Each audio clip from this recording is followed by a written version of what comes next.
Hi friends, very good morning. ನಮ್ಮ ಮನೆ new member guest.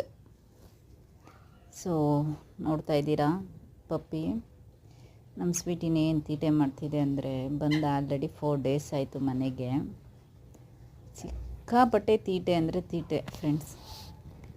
ಅವಳು ಮ್ಯಾಟ್ ಕೊಡಬೇಕಂತೆ ನೋಡಿ, ಹೋಗೋದು ಅವಳು ಮ್ಯಾಟ್ ಹಿಡಿಯೋದು, ಅವಳನ್ನು ಕಚ್ಚೋದು, ಅವಳನ್ನು ಸತಾಯಿಸೋದು, ಇಷ್ಟು ಅವಳೆ.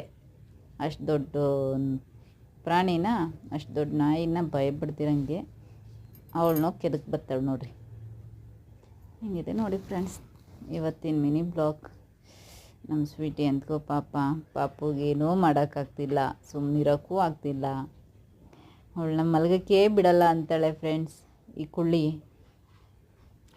ಅಷ್ಟು ಕಾಟ ಕೊಡ್ತಾಳೆ, ಹೋಗಿ ಕೆದಕ್ತಾಳೆ ಪಾಪ. ಅವಳನ್ನೊಂದು ಜಾಗದಲ್ಲಿ ಕೂತ್ಕೊಳ್ಳೋಕೆ ಬಿಡಲ್ಲ ಅಂತಾಳೆ. ಅವಳು ಪಾಡಿಗೆ ಅವಳು ಕೂತಿದ್ದಾಳೆ ನೋಡಿ, ತಿರ್ಗಾ ಹೋಗ್ತಾಳೆ ನೋಡಿರಿ. ತಿರುಗಿ ಕೆದಕ್ತಾಳೆ ಹಿಂಗೆ. ಅವಳು ಕೂತಿರೋ ಮ್ಯಾಟ್ ಇವಳು ಕೈಲಿ ಎಳೆಯೋಕ್ಕಾಗುತ್ತಾ? ಎಷ್ಟು ಟ್ರೈ ಮಾಡ್ತಾಳೆ ನೋಡಿರಿ. ನೋಡಿ ಅವಳ ಹತ್ರ ಇವಳು ಆಟ ಆಡಬೇಕು ನೋಡಿ ಫ್ರೆಂಡ್ಸ್. ನಿಮ್ಮ ಮನೇಲೂ ಪೆಟ್ಟು ಎಷ್ಟು ಪೆಟ್ಟಿದೆ ಅಂತ ಹೇಳಿ. ಅವು ಇದೇ ಥರ ಆಟ ಆಡ್ತವ. ಇದು 1.5 ತಿಂಗಳು ಪಪ್ಪಿ. ಏನು ಕೆಲಸ ಕೊಡ್ತಾಳೆ ನೋಡಿ ಪಾಪ ಅವಳಿಗೆ. ಬಿಟ್ಟು ಹೋಗೋದು ಫ್ರೆಂಡ್ಸ್. ಅದು ನೋಡಿ ನಮ್ಮ ಸ್ವೀಟಿ ಆಚೆಗೆ ಹೋಗ್ಬಿಡ್ತಾಳೆ ಪಾಪ.